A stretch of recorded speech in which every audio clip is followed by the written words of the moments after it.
네, 이 시간 하나님께서 저에게 주신 말씀은 요한복음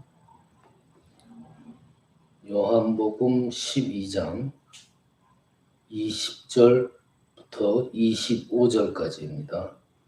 신약성경 168페이지입니다. 요한복음 12장 20절부터 25절까지 스마트 주보에도 있습니다. 뜻을 잘 생각하시면서 한 목소리로 함께 봉독하십니다. 시작. 명절에 예배하러 올라온 사람 중에 헬라인 몇이 있는데 그들이 갈릴리 벳세다 사람 빌립에게 가서 청하여 이르되 선생이여 우리가 예수를 배우고자 하나이다 하니 빌립이 안드레에게 가서 말하고 안드레와 빌립이 예수께 가서 여쭈니 예수께서 대답하여 이르시되 인자가 영광을 얻을 때가 왔도다.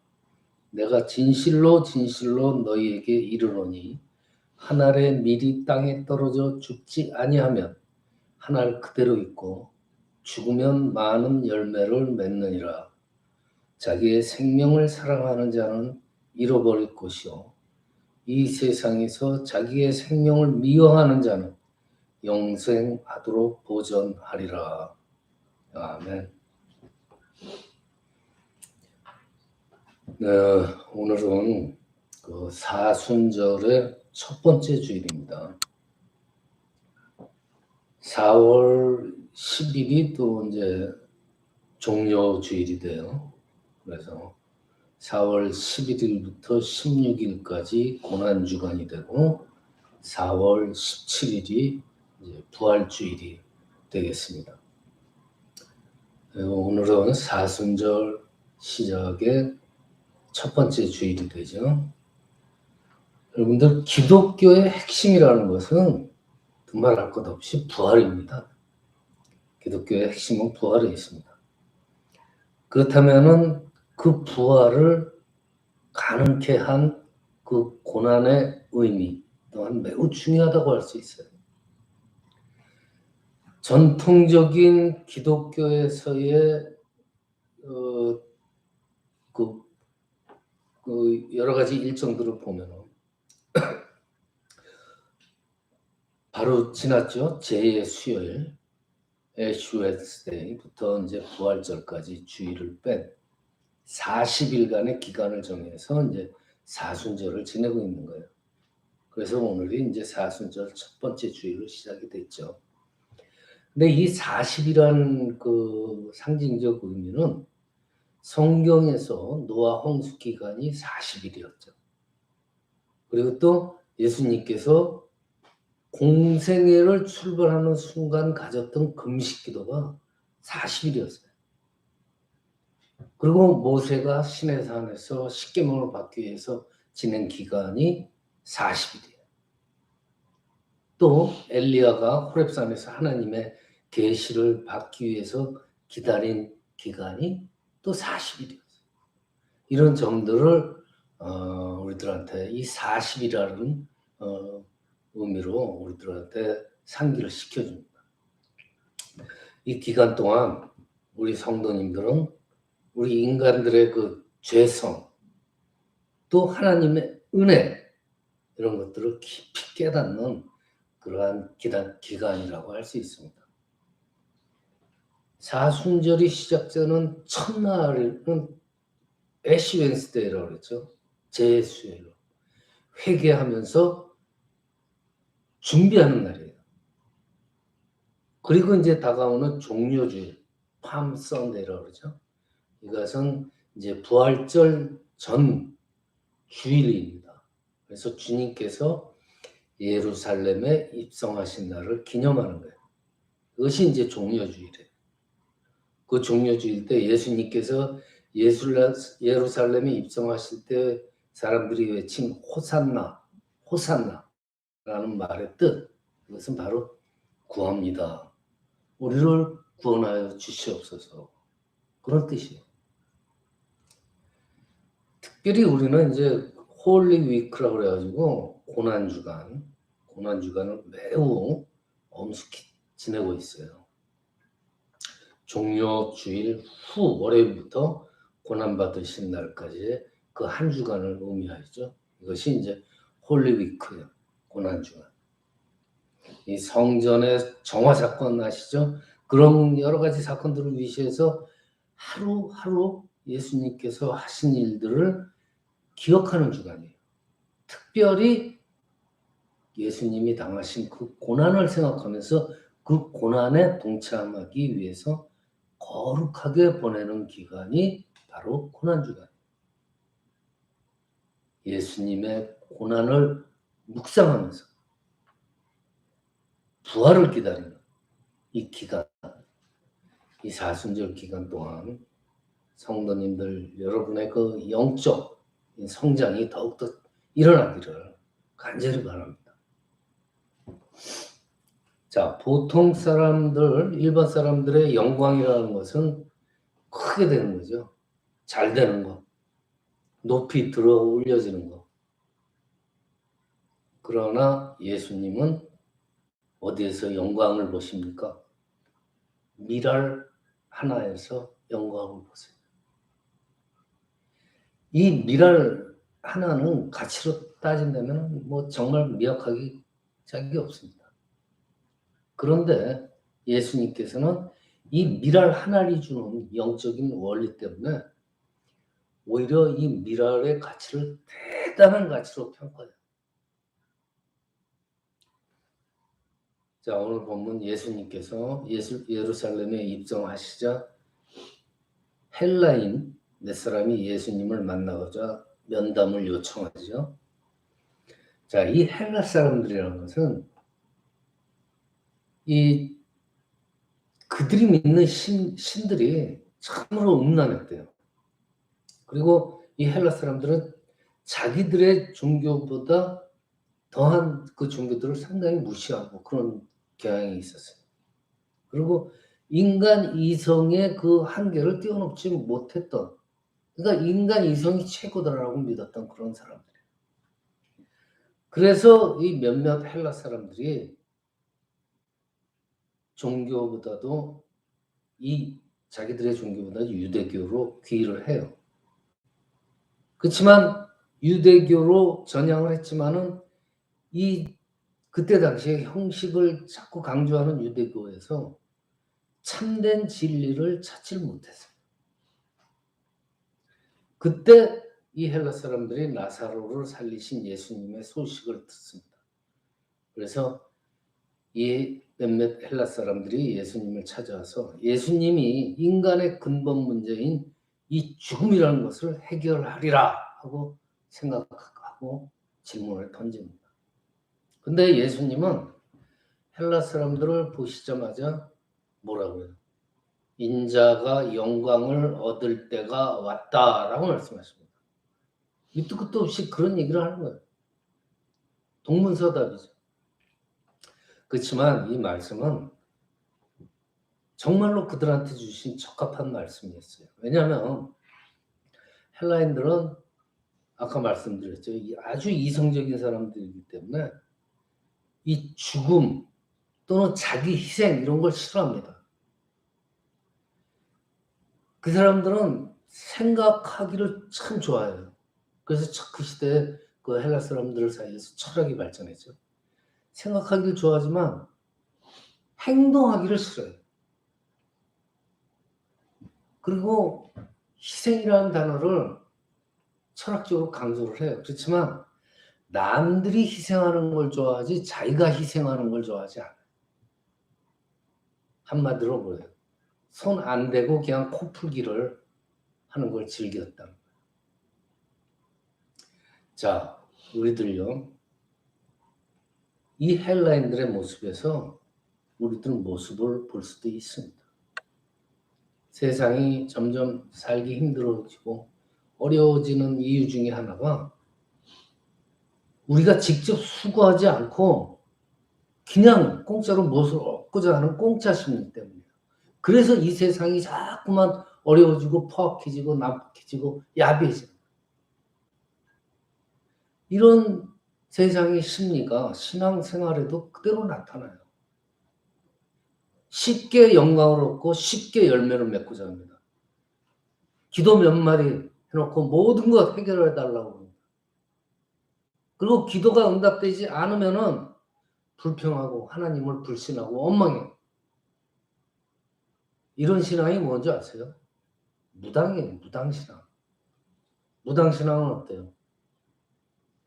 자기가 원하는 것이 있으면 무당을 돈 불러서 불러가지고 굿 한 번 하고 나서 모든 생사 회복이 해결되리라고 믿는 거예요. 이것이 바로 무당신앙이에요. 자, 예수님은 이런 그들한테 희생과 헌신과 손해를 보지 않고는 영광스러운 삶을 없다고 말씀하시는 거예요. 인자가 영광을 얻을 때가 왔도다. 오늘 본문 23절이죠.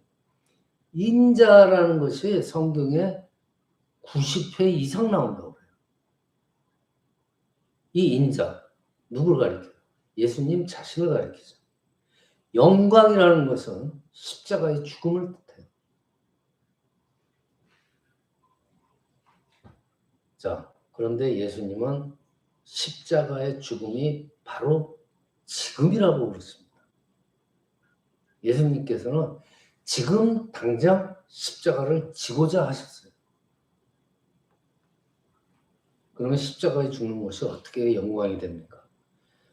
십자가에서 죽는다는 건요, 그 시대에 보면은, 인간적으로 보면은 저주예요. 고통이에요. 형벌이에요. 인간이 당할 수 있는 최고의 수치예요. 즉, 이 십자가에 매달려서 죽는다는 것은 이 세상에서 완전한 패배잖아요.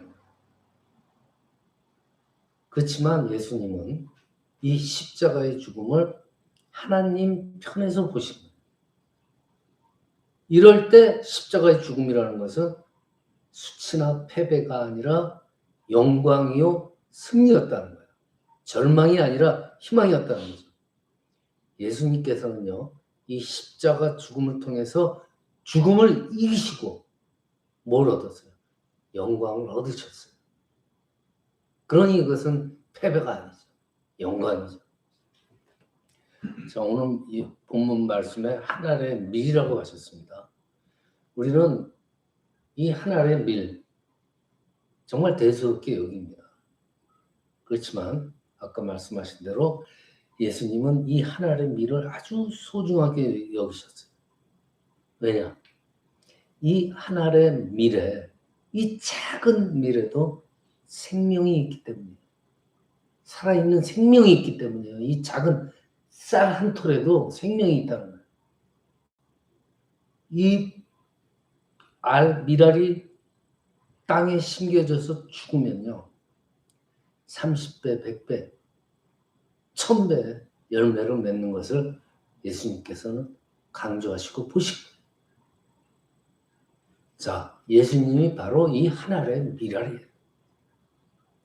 인자가, 예수님이 하늘의 밀알입니다.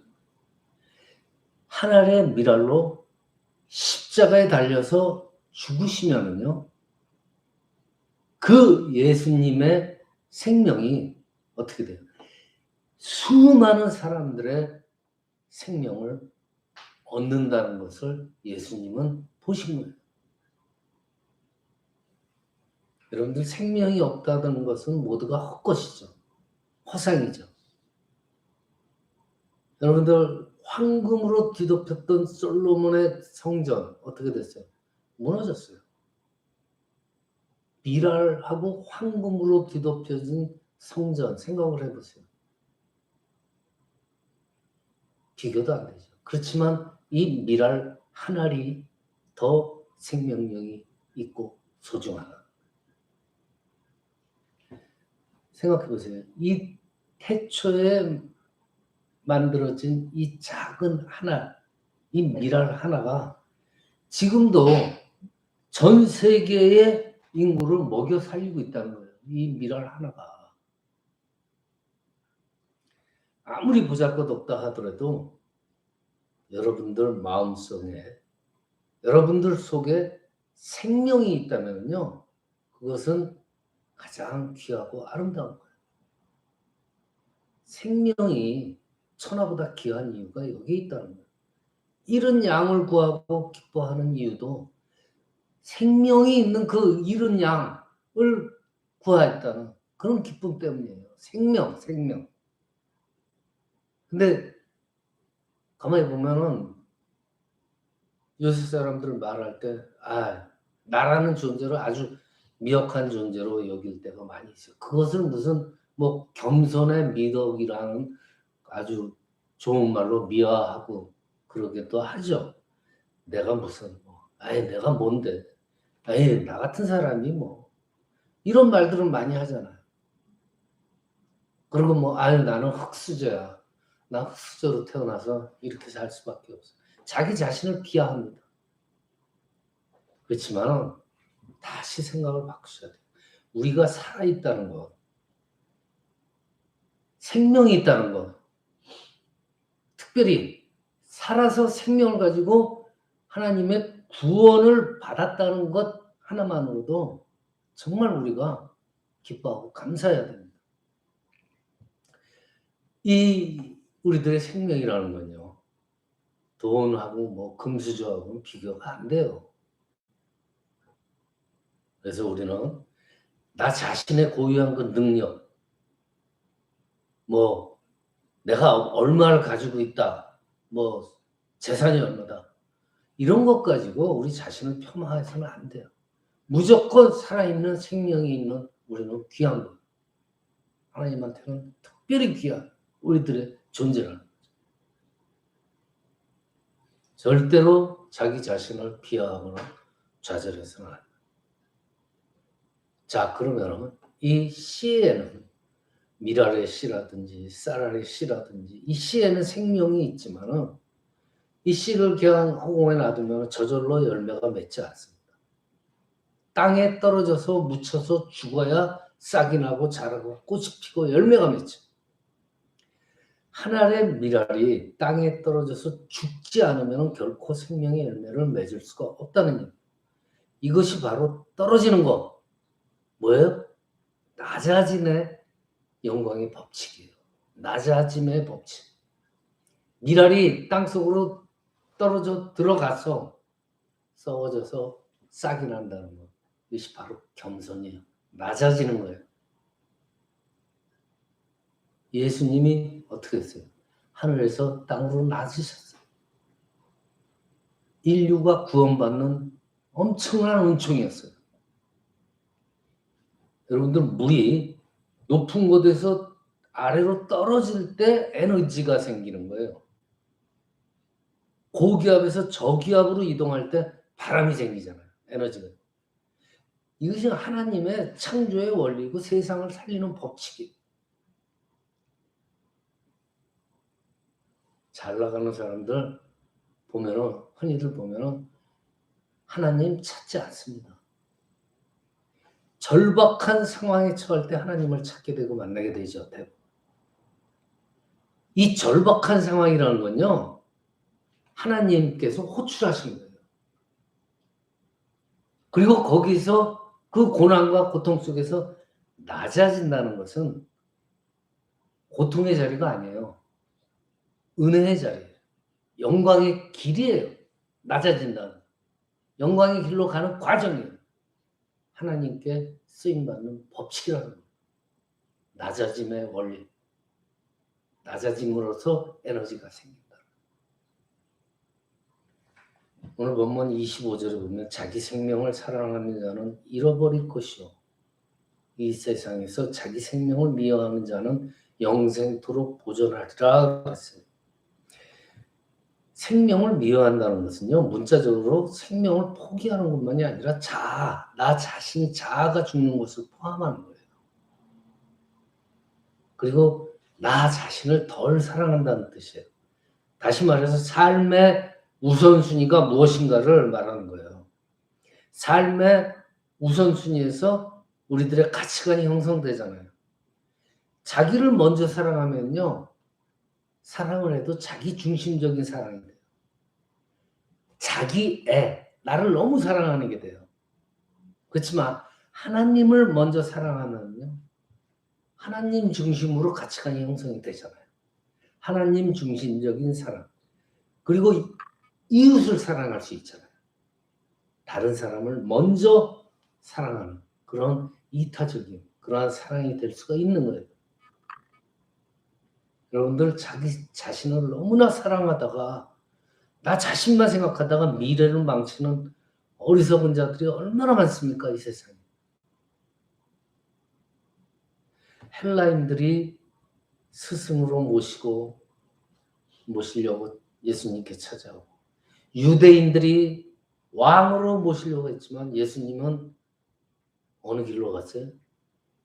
고통의 십자가의 길, 죽음의 길을 택하셨습니다. 예수님께서는 죽기 위해서 태어나신 이 세상의 유일한 분이세요. 예수님께서 죽음으로 인해서 많은 사람들이 구원을 얻었잖아요. 예수님의 희생. 이 희생이라는 건요, 정말 아름다운 것이에요. 하늘 밀 아래 땅에 떨어지는 희생. 이 희생이라는 게 위대한 힘을 발휘하는 원동력이에요. 우리 인생이라는 것은 어떤 인생이에요? 궁극적으로 죽을 인생이에요. 우리 인생들은 어차피 다 죽어요. 병으로 죽든지 사고로 죽든지 늙어 죽든지 죽음은 다 마찬가지예요. 죽게 돼 있어요, 우리 인간들. 그런데 그러한 우리 인생도 주님을 위해서 또 누군가를 구원하기 위해서 우리가 죽을 수 있다는 것이 얼마나 영광이에요. 예수님은 그런 죽음을 선택하셨어요. 죽는 순간까지도 열매를 얻는다는 것이 얼마나 기쁜 일이에요. 우리도 그런 삶을 따라가야 돼요. 말씀을 마칩니다. 예수님은 하늘의 작은 밀알로 오셔서 그 밀알의 생애를 사셨어요. 온전히 희생을 하고 헌신적인 삶을 살으셨어요. 그래서 어떻게 했어요? 예수님께서는 하늘의 영광을 얻으셨고 이 세상에 많은 죄인 사람들이 구원을 받았어요. 예수님이 가신 그 길을 우리도 갈 수 있기를 기도하시는 그러한 저와 여러분이 되시기를 시간 축원합니다.